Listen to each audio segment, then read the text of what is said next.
I love stories. And I love the stories that are shared through music. Music has a very unique way of sharing imagery and emotion through familiar sounds. I remember this past year in band, we were playing this piece called Machu Picchu. And as you may have heard, Machu Picchu is this big city in the sky. And we were told, all right, you have this great image visually, we have to create that through sound. And so what the composer does is he takes everyone through the lens of a conquistador going up to that great city, imagining what would the fights be like, and then stepping back at the very end and just looking at the whole city and saying, wow, how can we portray this through music? And that idea is something I love, that we can share stories through the music we play. So for my capstone project this year, I wanted to answer the question of, what does it mean to be a good musician? Well, my initial pursuit of music began in 7th grade here in this music room. My musical career has really taken off this year, and partly that is due to my time at CCU. This year, I was able to join Colorado Christian University's symphonic band as a community member and play with them. I remember on the first day of band, we were handed all our music, and I had asked for some easier parts because I had done this before. And I was looking through my music and I saw, wow, on one of these pieces it says triangle. And of course, triangle. It must be easy, right? Well, I'm here to tell you it's not easy, especially if you've never followed a conductor who, stands up there and shakes his hands and then you go around and can't read music very well. It was a really hard time, but I remember just sitting there and, I was really overwhelmed by all this, but at the same time, I had to stop and say, wow, there's a lot I still need to learn, and I'm excited to learn more about music. Actually, I was interviewing one of my father's co-workers in the Colorado Symphony Orchestra, and he looked at me and said, you may think playing the triangle is easy, but it's not to get a beautiful sound. And here I am, not actually being able to play the triangle very well, and here's this professional who's played for probably 50 some odd years saying, yeah, you're right, it's actually not that easy if you want to make a sound that is beautiful and that can create an emotion and an image for your listener.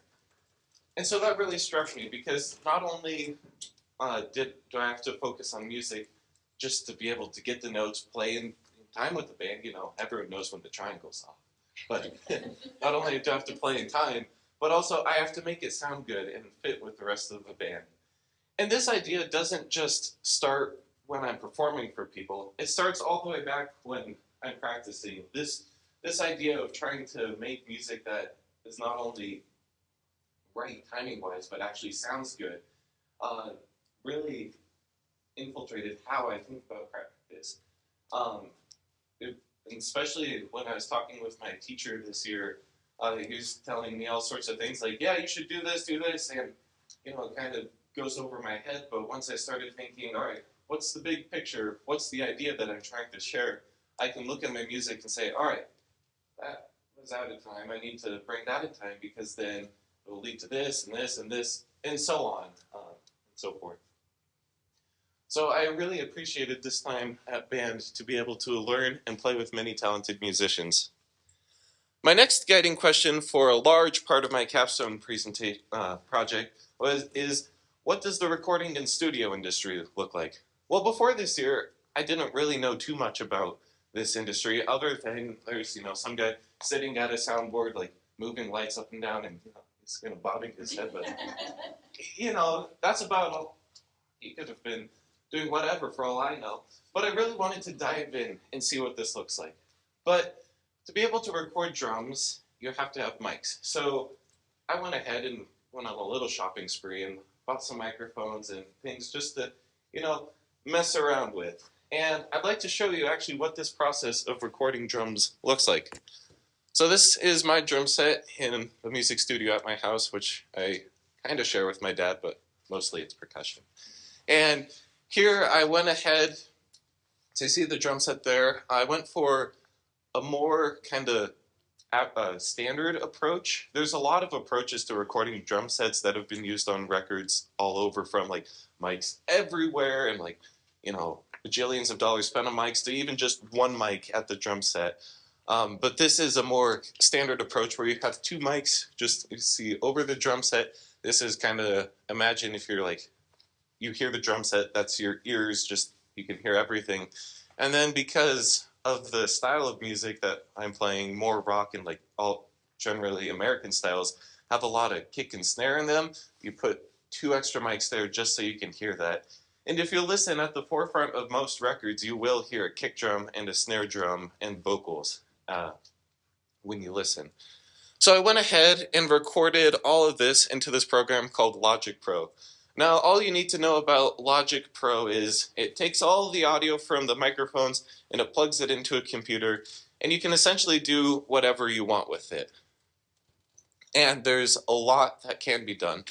And honestly, I learned so much about this field of audio recording and engineering that I don't want to bore you all with all the nitty-gritty details, but I would like to share with you 3 key things that I've learned that goes into most processing of drum sounds.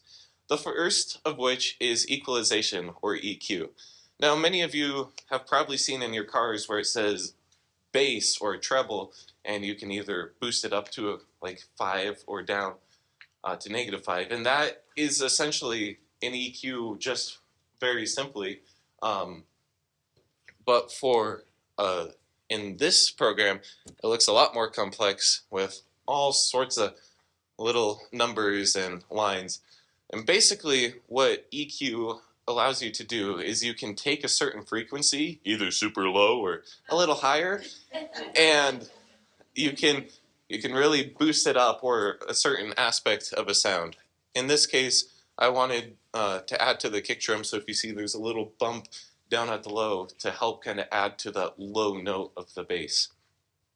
The next part of audio engineering is compression. Now what compression does, it basically, imagine if my hand's the sound signal and it gets up super loud and goes a little quieter and up loud. Compression takes it and squishes it all together. So it just becomes a little louder and a little softer, a little louder, and it kind of evens the sound out. And now this isn't a reflection of poor talent, but rather this technique is used just to keep a certain sound louder throughout a song, just depending on the artist's choice in that specific style. And lastly, we have one of my favorites is reverb. Now, reverb is a short word for the reverberations of sound bouncing off walls in a room. So if you probably notice, you can kind of hear my voice bouncing around a lot in this room when I'm talking because there's a lot of reverb in this space, and that's what this is designed to do. But the cool thing is all this reverb is electronically synthesized. So if I want, let's say, my drums to sound like I'm playing in a big stadium, I can synthesize it so that my drums sound like I actually recorded them there, but that's all digital. Or on the other end of the spectrum, if I want to create something that's a little more intimate and personal, but not like so in your face, you can make a smaller room reverb sound, and you can imagine that you're in that small space where everything's kind of closer and more together. So with all of these together, they're kind of abstract to just see. So I'd like to give you just a little taste of my experimentations with all of these techniques, and a few more, but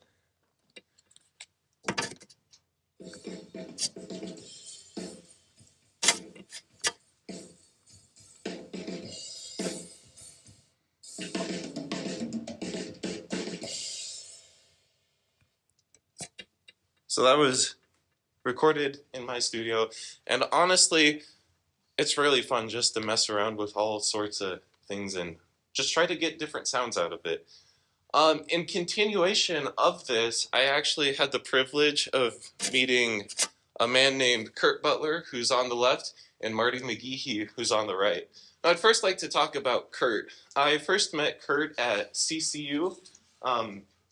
He's a great audio engineer, and when we went on tour with CCU this past February, I was able to see all like the aspects of live shows, and I had no idea that people tuned speakers to certain spaces so they sound the best where their plays, like, wow. You know, you just learn so much of just watching after these people. And then he introduced me to Marty McGeehee, who is also a friend of Mr. Cooper's. And this picture is taken at Valor's studio where he works. And what I saw from Marty is he really opened my eyes into the world of like audio engineering. And when we say audio engineering, we probably think, oh, there's some guy that just puts microphones up and produces a record, and that's great. But actually, the whole process is a lot more complex, where you have the people at the session where the music was recorded, and then you have the recording engineer who kind of messes around with the sounds. But then you have what Marty does is he's what's called is a producer, and a producer basically works alongside an artist with their song and says, all right, I like this song, but let's add some chords here, or let's change this arrangement up. So a producer is more like one-on-one with the artist, and a lot of the music we listen to today is influenced and affected by producers. So next time you hear a pop song, think it's not just the artist who created that, but also someone else working alongside them. So through all of this, I was just flabbergasted. It's like, wow, there's so much more to do, but it's also so much I'm glad I've learned and glad I can start joining in this world of audio recording. And the last part of my capstone journey is a little more spiritual in nature because it's focused on the question, how can music glorify God? And before we get to what I think about this, let's take a step back to the fall play, Arsenic and Old Lace. In this play, I was the character Jonathan. And Jonathan is a very dark and sinister character. He doesn't like people. He's killed 12 people, to be exact.